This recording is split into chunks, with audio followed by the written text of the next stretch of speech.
Hello viewers, welcome to my channel. आज की video में हम बात करेंगे लाइसोसोम के बारे में। लाइसोसोम सेल का एक इम्पॉर्टेंट ऑर्गेनेली है। प्रीवियस वीडियोस के अंदर हमने बहुत सारे सेल ऑर्गेनेलीज को डिस्कस किया है, जिसमें endoplasmic reticulum, Golgi apparatus, nucleus, ribosomes, mitochondria, chloroplast, ये सारे सेल ऑर्गेनेलीज थे। इसी तरह एक सेल ऑर्गेनेली है लाइसोसोम। आज की वीडियो में हम यहाँ पे बात करेंगे कि लाइसोसोम सेल के अंदर क्या इम्पोर्टेंट काम करता है, इसकी क्या कंपोजिशन है और ये किन सेल में और क्यों होता है। तो हम अपने बोर्ड की तरफ चलते हैं। यहाँ पे सबसे पहले लाइसोसोम को इंट्रोड्यूस करवाया गया है कि लाइसोसोम क्या होते हैं। These are the small membrane bonded vesicles that act as a cell recycling and waste disposal center। यानी ये एक इम्पॉर्टेंट ऑर्गेनेली है जो कि मेम्ब्रेन बॉन्डेड है। ये सेल रिसाइकलर, यानी सेल की अगर रिसाइकलिंग करनी है, किसी चीज़ को दोबारा से बिल्ड करना है, वेस्ट चीज़ को, या फिर वेस्ट को वैसे ही डिस्पोज ऑफ करना है, तो ये उसके लिए काम करता है।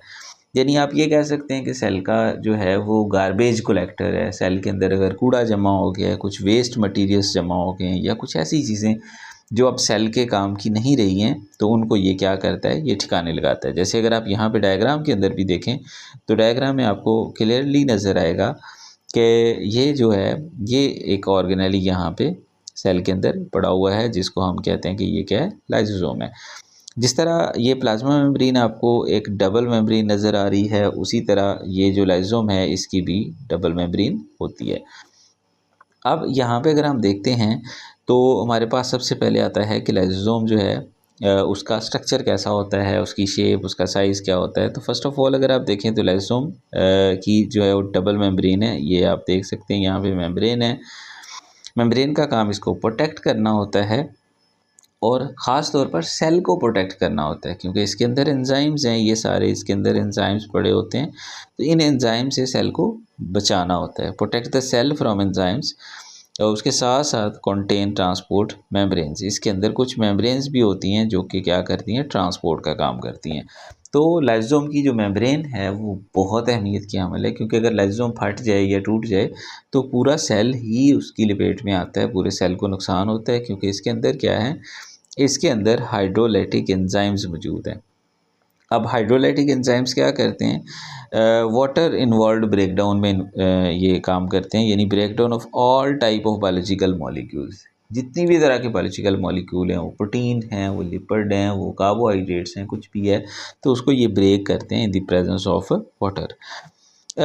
यानी इसमें बहुत सारे डाइजेस्टिव एंजाइम्स भी मौजूद हैं। जैसे आप यहाँ पे देखें तो प्रोटीएज है जो प्रोटीन को डाइजेस्ट करता है, लाइपेजेस हैं जो लिपिड्स को डाइजेस्ट करते हैं, न्यूक्लिएजेस न्यूक्लिक एसिड को डाइजेस्ट करते हैं, और ग्लाइकोसाइडेजेस कार्बोहाइड्रेट यानी ग्लूकोज वगैरह को डाइजेस्ट करते हैं।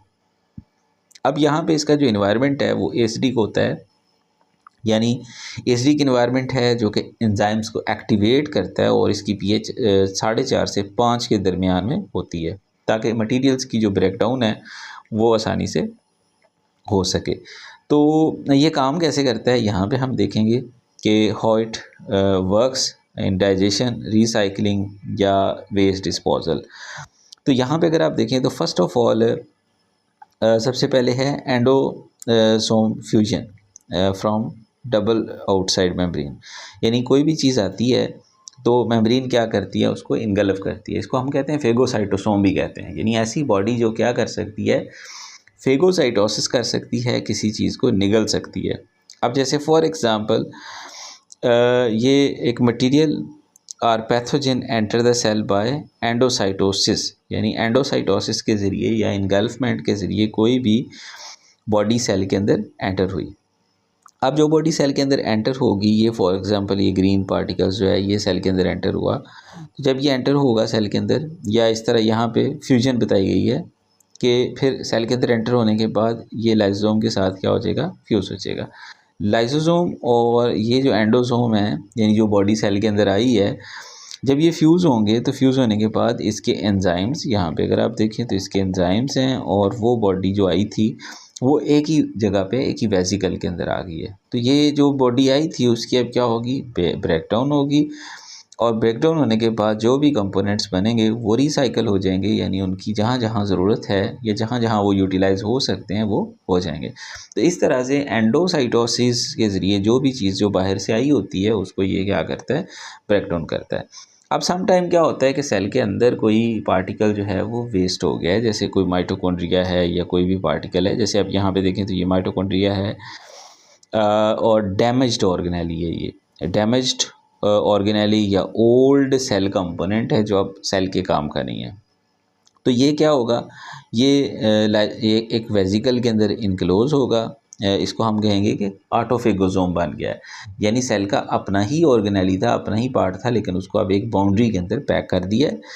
फिर यहाँ पे फ्यूजन होगी, ऑटोफेगोसोम फ्यूजन के बाद जो है वो उसकी डाइजेशन और सेम उसकी भी इसी तरह रिसाइकलिंग हो जाएगी। तो ये क्या करता है, ये रिसाइकलिंग में इन्वॉल्व है। यूज़फुल मॉलिक्यूल्स जैसे amino acids, fatty acids, sugar, nucleotides transported back to the cytosol. जो चीज़ें काम की हैं वो वापस साइटोसोल में इस्तेमाल के लिए चली जाएंगी और जो वेस्ट हैं वो बाहर डिस्पोज ऑफ हो जाएंगे। अब ब्रेकडाउन से क्या मुराद है, ब्रेकडाउन से मुराद है कि अगर कोई चीज़ है, प्रोटीन है, लिपिड है, न्यूक्लिक एसिड है या कार्बोहाइड्रेट्स हैं, पैथोजेंस हैं, डैमेज्ड ऑर्गेनेलीज हैं, तो उन सब को क्या करना है, इसने ब्रेक डाउन करना है। फिर यहाँ पे आ जाते हैं थोड़े मज़ीद फंक्शंस पे। तो फर्स्ट ऑफ ऑल इसका फंक्शन डाइजेशन है, break down of material that enters the cell from outside. कोई भी मटीरियल जो सेल के अंदर आता है बाहर साइड से, उसको इसने डाइजेशन करनी है। फिर आप ये कह लें कि यहाँ पे इसने रिसाइकलिंग करनी है, recycling of the useful molecules and return them to the cell. उनको वापस सेल का हिस्सा बनाना है ताकि वो फिर से इस्तेमाल में आ सकें। उसके बाद इसका जो काम है लाइसोम का, इसने क्या करना है, इसने डिफेंस में भी इन्वॉल्व है। यानी सम टाइम क्या होता है कि कोई पैथोजन, कोई हार्मफुल मटेरियल कोई सेल में आता है तो उसको इसने क्या करना है, उसको इसने डिस्ट्रॉय करना है, उसको इसने ख़त्म करना है। तो इस तरह से हम कहते हैं कि ये डिफेंस में भी काम करता है। ऑटोफेगी में इन्वॉल्व है, यानी अगर कोई ऑर्गेनेली डैमेज्ड है तो उसको इसने ख़त्म करना है, डाइजेस्ट करना है और उसके कंपोनेंट्स सेल को देने हैं ताकि सेल की हेल्थ मेंटेन रहे। तो की फंक्शन हमने या की टेकवे यहाँ पे क्या था कि lysosome break down of the waste, destroy invaders, recycle valuable materials, keep the cell clean, healthy, efficient. तो ये सेल का क्या है, सफाई वाला है, यानी सेल के अंदर जितनी भी चीज़ें, जितने भी मटेरियल्स वेस्ट हैं जो सेल के काम के नहीं हैं, उनको इसने ठिकाने लगाना है, साफ़ करना है। तो ये था हमारा आज का टॉपिक जिसमें हमने ये चीज़ें डिस्कस की हैं अबाउट द लाइसोसोम। अगर कोई आपका क्वेश्चन हो तो आप पूछ सकते हैं कमेंट बॉक्स में। अपना ढेर सारा ख्याल रखें, दुआ में याद रखें और चैनल को सब्सक्राइब करना बिल्कुल ना भूलें। अल्लाह हाफिज़।